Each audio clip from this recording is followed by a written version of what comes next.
Hello and welcome to this episode of Man Alive. I am here today with Craig Wilkinson to talk about fatherhood and the wounds that can happen when men don't get the right kind of fathering, or maybe we shouldn't call it the right kind of fathering, but let's say, a connected, really personal kind of fatherhood, right? When dads have a lot of pressure on them and when they're just providers or making money and then not being involved in a kid's life, it can create a lot of wounds for boys who grow up to be men. And then we're also going to look at the journey of becoming a father and what it means to step into fatherhood and how to raise boys in healthy ways. So this is a topic near and dear to my heart as a parent, and just raising a child, I think is one of the most amazing and challenging things I've ever done. And so I just commend all of you dads out there, and you, Craig, for, bringing consciousness to this important task. Fantastic. Great to be with you today. Yeah, thank you. Can you give us a quick bit of, you've been on Man Alive before. I think it was, probably, I don't know, 3-4 years ago, even at this point. So right, yeah. Maybe for men who haven't heard your episode or known of you, can you give us a little glimpse into how you started doing this? Sure. Well, based in South Africa, as you know, and we live in a country which is really, in many ways, in crisis.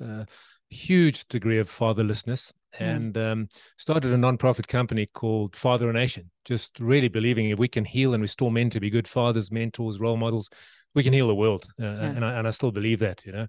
Was a single dad for many years myself, and when my son turned 18, he wrote me a letter, which to this day remains the greatest gift I've ever received in my life. It was it started off by saying, "Dear Dad." It was spontaneous. I didn't ask for it. He just said, "Dear Dad, I wanted to write a letter to say thank you for being my best friend, my brother, but most importantly, my dad." Oh my God. And it was a tearjerker. And he went on to say, he said, "I consider myself the most fathered human on earth."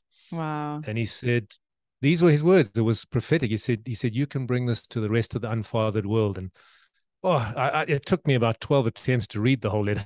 I was so choked up. I bet. But that led me to write a book called Dad, How to Be the Father Your Children Need, and talked about the 12 dad verbs, the fact that, being a dad is a noun. You're a dad as soon as your child's born. But more importantly, it's a verb. It's what you do. You get stepdads that are better fathers than biological fathers. Yeah. You get bigger brothers, older brothers that are better fathers than their dads, and uncles and men. So I wrote the book, and then in South Africa we've got a big problem with gender-based violence as well. I know it's an international issue. Gender-based violence happens in all spheres of society, but began to look at why do men abuse? No boy is born an abuser, right? Or a misogynist, or a racist, or any of those things, and something goes wrong on the journey from baby to boy and boy to man, and it's generally the father, because young boys look to older men to teach them what it means to be a man, mentors and role models, and 100%. There are many. I've got a son and a daughter. There are many things I can model for my daughter, but one thing I cannot model to her is how to be a woman, because I'm not a woman. Right. She needs a mom for that, and my son needs me as his dad to model to him what it means to be a man. So I wrote a little booklet on gender-based violence. Why men abuse, the 4 main reasons why, not excuses. There's never an excuse. And actions we need to take as men and women to stop it. And then wrote a little book called The Six Pack of Masculine Virtues, which really looks at the 6 virtues that make a man a man. And it's not the macho, it's not the bicep, it's not the bank balance, it's not no. Can we go into that a little bit more? What is that? I mean, thank you for all of this deep and profound work that you're sharing with dads. And I think we might have actually covered some of these pieces in the last podcast, but I think it would be great for men to hear these virtues. Sure. Yeah, I mean, to be the voice of the father we never had. So the nonprofit organization Father a Nation, we do a lot of work with men in all spheres of society, corporations, colleges, schools, prisons, taverns, Wow. and essentially that's become the life work. Produced a course for school as well, schools Oh, called the that Six is Pack, fantastic. where teenage boys, it's Shane, it's quite tragic how masculinity has really come under fire. Yeah.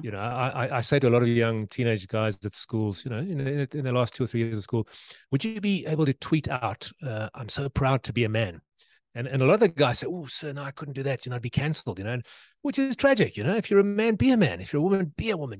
Be who you are and be proud of it. Because what else can you be? And so, there's a lot of work that needs to be done with boys in terms of just teaching them that true masculinity is a beautiful, powerful, wonderful gift to humanity. So And we need to own true, it right? and live That it. so much focus is on the toxic masculinity and Mm. how I love the word pride or like what would have a young man or a man proud to be a man as Mm. opposed to ashamed to be a man. Correct. Yeah, and that's a predominant feeling in many ways. Yeah. I'm ashamed because of because there is such a thing as toxic masculinity, but Yeah. it's not. It's a distortion of masculinity. It's not the real thing. Yes.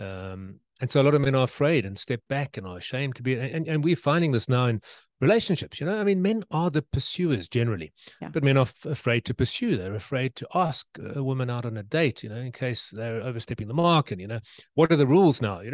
Yeah. So, Yeah. I mean, I work with that a lot with men and the fear of whether they're in a relationship or not in a relationship, asking a woman out on a date or asking a woman for whether it's affection or connection or sex or, mm, any of that. yeah. There's a whole conglomeration of, oh man, I shouldn't ask, or, am I going to be seen as selfish or toxic or all those things? And Correct. yeah, Correct. yeah.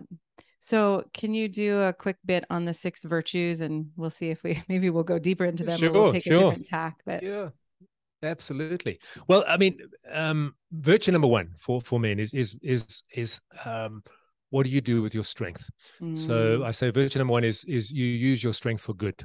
yeah, And there are three things men can do with their strength. I mean, physically, men have strength. yep, The average man is I think it's 50 or 60% upper body stronger than the average woman. yep. Legs, funny enough, are closer in strength. but Interesting. but there's physical strength. There's also verbal strength. I mean, your words Yes. are powerful. They can either tear down or lift up. Your presence is powerful. Yep. Especially as a lover, as a husband, as a partner, as a father.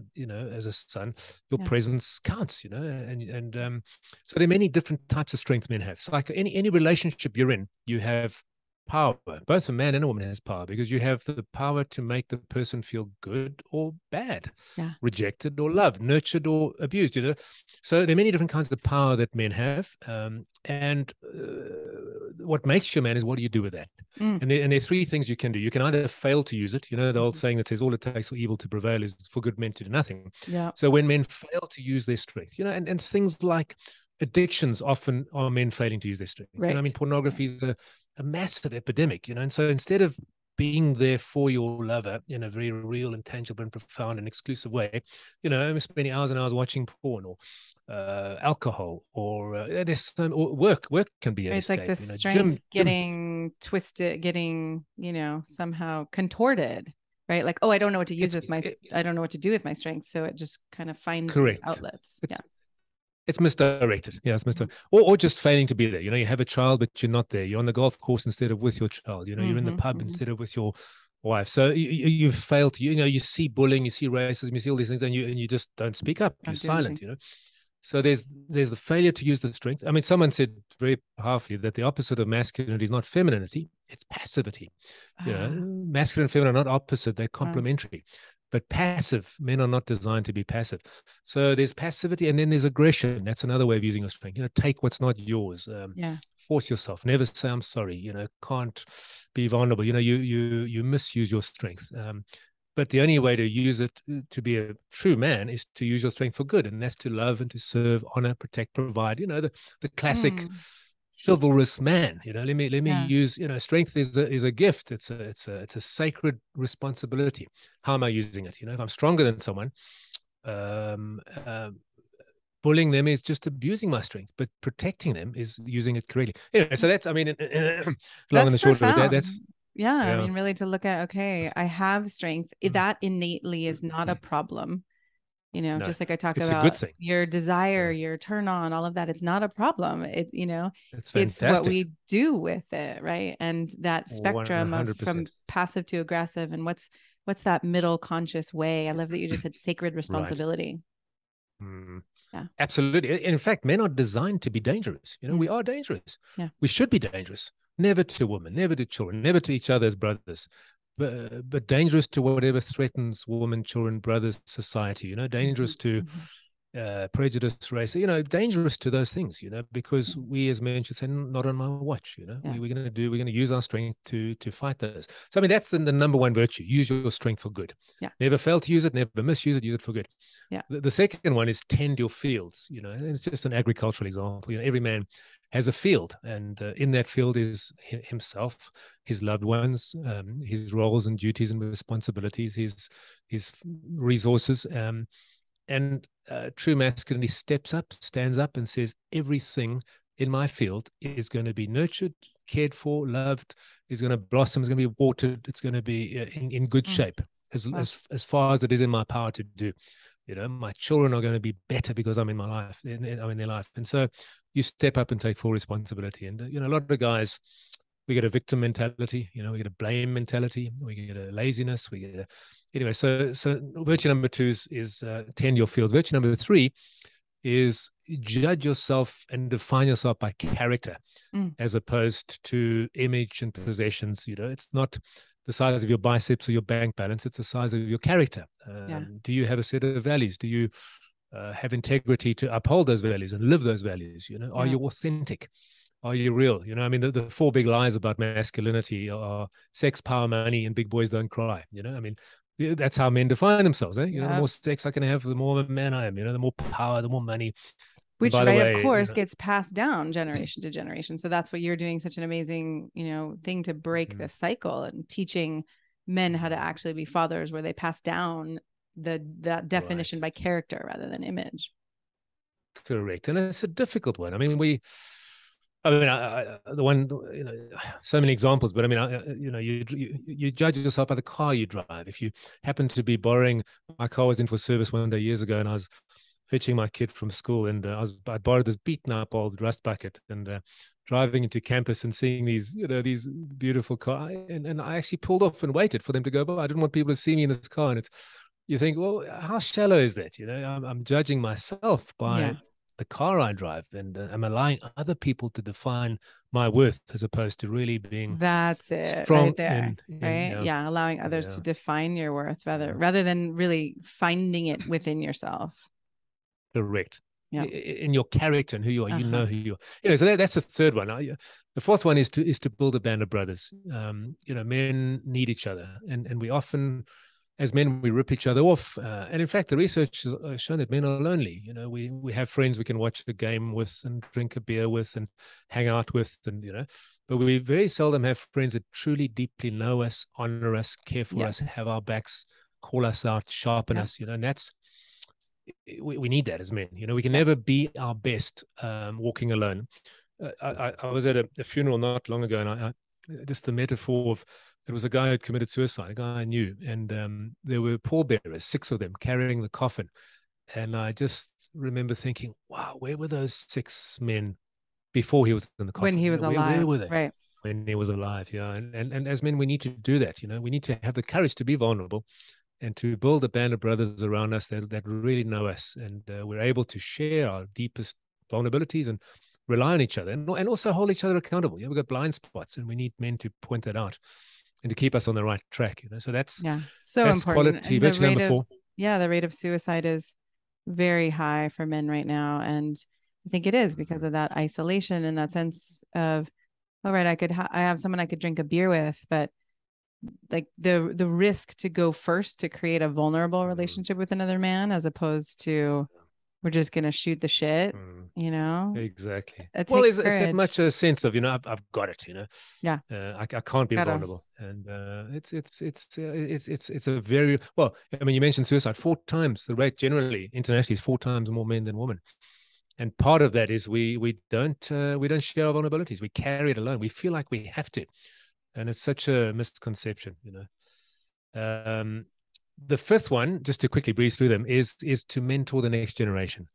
Every one of us needs a mentor that we look to, or mentors, many mentors, but we're being watched, particularly as a father, older brother. There's a lovely story of a man in England who used to come in from work every day, put his bag down and go to the pub. And the one day he was sitting in the pub having his favorite drink, and he felt it tugging at his elbow, and he looked down, and there was his 5-year-old son, and he said to him, "Oh, son, how did you find me?" He said, "Oh, Dad, it was easy. I just followed your footprints in the snow." And he had this absolute revelation, I'm leaving footprints, and someone's following those footprints. Where do they lead? Yeah.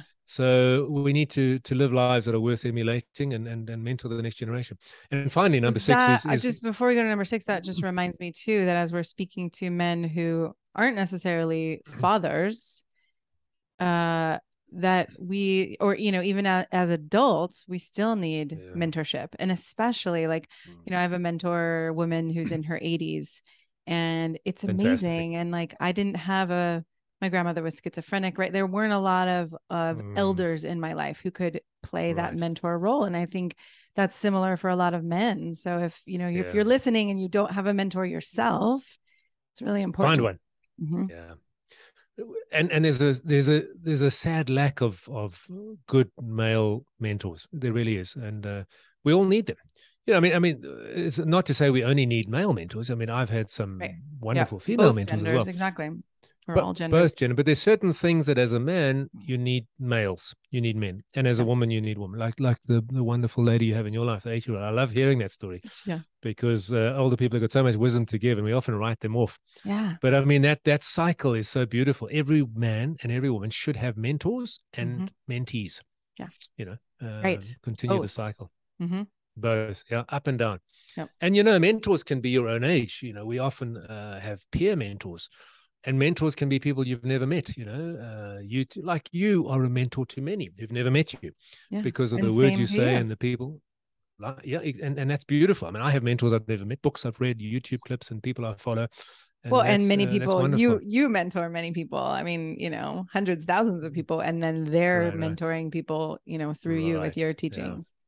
Yeah. But we're being watched, everyone, and someone's looking at us, and it's a beautiful thing, live a great life, pass on the legacy. And finally, it's a very simple one, is virtuous men make the world a better place. And they say you can judge often the character of a man by the condition of his wife and his children and family, so you ask people, is your wife or your partner or your kids, are they better because you're in their life? Do you bring out the best in them? Do you water them, nurture them, love them, care for them, affirm them with your words and actions? And you can ask that of your colleagues, are my colleagues, are my friends better because I'm in their lives? Is my country a better country because I'm in, is my workplace? You get the givers and the takers in life, don't you? Those who just take and don't give. And, if every man was a net giver, we'd live in paradise. We'd absolutely live in paradise. This is beautiful. And it doesn't mean that men can't receive or shouldn't receive, right? That's a lot of what I work with on men, is how they can also receive love and care and nurturing and mentorship and all that it's okay, right? Not to have to be the rock 100%. And the one who has it together all the time. And I do notice that men who have a generous or, giving mentality, it feeds me, it nurtures me, it allows me to then do more and give more in the world. And so it's this beautiful cycle. It is. It's a beautiful upward spiral. And you're 100% right. I mean, we're like reservoirs, aren't we? Unless there's an input into them, we can't just keep giving out. We'll run dry. Yeah. So, but it's a beautiful principle in life. You reap what you sow. The more you give out, often the more comes back to you. I mean, you smile at someone, you're going to get a smile back. You love someone, you're going to get some love back. It's a reciprocal thing. Yeah. Well, I have a question that I was going to ask, but I'm wondering, as you speak these virtues, if there's anything that's just stands out to you, because you've been working with these for a long time. Is there anything recently that you've seen that you think would be useful for men around these virtues? Well, I think the starting point, and this applies to everyone, but I think particularly men at the moment, is to realize that true masculinity is a beautiful gift. We mentioned that earlier, and to come from that standpoint, and then to say, okay, but it can also be a curse, and the choice is mine. Am I going to be a gift to the world or a curse to the world, or neutral? And no one wants to be neutral. No one wants to go to their grave, and people stand up and they battle to find something to say at your eulogy. You want to make an impact. I often say rather a dead lion than a live dog. You have an impact, but make sure the impact's for good. And I think the value that we bring, and I'm talking to men. I mean, the same applies to women. Exactly. We bring beautiful value to the world, but men bring tremendous value, and never doubt that, and never be ashamed of being a man, but make sure every day you choose to be a good man, a virtuous man, that the world is a better place because you're in it, because you're designed to make the world a better place and designed to be dangerous to whatever is dangerous to society. I like that. And, as you've been talking, I can feel where that strength includes some of that, the power of being dangerous, and also the heart and care, right? To be able to say, oh, I want to take care. I want to make sure that these next generations are headed in the right direction. Well, I mean, this is where we're getting it wrong in life. We have this dichotomy. Either you're this macho, strong, silent type, and or you're the soft, sensitive, sweet type. And true masculinity is both. It's a warrior and it's a lover. It's powerful and gentle. It's dangerous and nurturing, and both of those are masculinity, and we need to have both of those. Very much so. The nice guy always comes last syndrome. And if you are too nice, and and there's no danger to you, there's no edge to you, there's no sense of assertiveness and principle and ability to make decisions, you become quite a bland individual, and you might be and nice not guy, happy yourself usually, right? It's not even just that you're not attracting others. It's when I work with a lot of nice guys, I think that's kind of my specialty, being a good girl myself, or having identified as that. And I love supporting nice guys because their hearts are open and they want to do good in the world. And it's like, okay, let's help them, receive and feel their own power and their strength and the goodness, like you said, of their strength and their desires and all of that. That excites me. And a lot of nice guys feel like women don't find me attractive. They want the bad guys. That's the refrain and the complaint. But I mean, a nice guy doesn't have to be soft. You don't have to be an asshole, and you don't have to be soft, right? You can be, like you're saying, this blend of generous and dangerous and powerful and soft. And I love that. Exactly. Yeah. Can we speak a little to the fathers out there? I know before we started recording, we talked a little bit about that parallel journey, right? There's the journey of learning the skills and the doing, but there's also the journey of being and becoming the human you are leaving those footprints in the snow for. Right. Absolutely. I mean, our greatest fathering tool is ourselves as a man. Just as, you as a mom, your greatest mothering tool is you as a woman. And so there's a lot of osmosis involved in parenting and impartation. And who you are, you will impart some of that to your children. If you're someone who's filled with love and joy and peace and kindness and goodness, you're going to impart that to your children, no doubt, just by the way you live and how you are. If you're someone who's got wounds and bitterness and prejudice and stuff, your kids are going to suffer as a result of that, because they see you and they feel you, they're part of you. They're with you all the time, and your vibes and what you put out and what you give out and how you speak to other people and treat other people and how you view yourself has a huge impact on them, unconsciously. You're not even aware of it. I was going to say, so much of that's unconscious, which is painful as a parent. It is, but we also need to be gracious with ourselves. I think the parallel journey is can I tell a quick story? Yeah, please. My daughter, when she was 2.5, she was diagnosed with a small hole in one of the walls of her heart. Not life-threatening, but she had to have an operation. Luckily, technology is fantastic. Instead of open heart surgery nowadays, it's just a catheter that goes into a vein and it pops us. It's phenomenal, in and out. But when I took her to theater, I didn't want to. She was very scared, and I didn't want her to be wheeled into theater. So I asked the doctor if I could carry her into theater with, hold her in my arms. And they acceded to this. They don't normally, but I do Wow. They scrub up let and you wash. go. Anyway, so Yeah. they let me, so they actually allowed me to hold her in my arms as they put the gas mask over her. They put her to sleep. Wow. She Oh fell my. asleep in my arms, and I handed her over to the surgeon, um, fast asleep. And then when she woke up, I was there. I was the Oh, first one she saw. So amazing. minimized the trauma. It was a great success. But a month later, we were at my house and we're having a cookout. We call it a braai here, a barbecue, with a bunch of friends. And my daughter, we're standing in a circle on the lawn, just chatting. And my daughter was standing next to me. And one of my friends looked down at her and said, "Blythe, I believe you were in hospital recently." And she looked up at him and she said, "Yes." She said, "My heart was broken." She No. said, "But my daddy fixed it." I tell you, it was Did you just I start had to, sobbing? I had to excuse myself Yeah. because the tears were there. But Wait, it that's so made me interesting though realize, that I had to excuse myself because the tears were yeah, there, yeah, right? That's another one of yeah, those, oh, I it shouldn't. is, I it I is. have to be manly. Exactly. Yeah. Yeah. Maybe I wouldn't now. That was 20 odd years 20 ago. years ago. Mm-hmm. Maybe now I would have the courage and the balls to stand there and Yeah. shed a few tears. Yeah.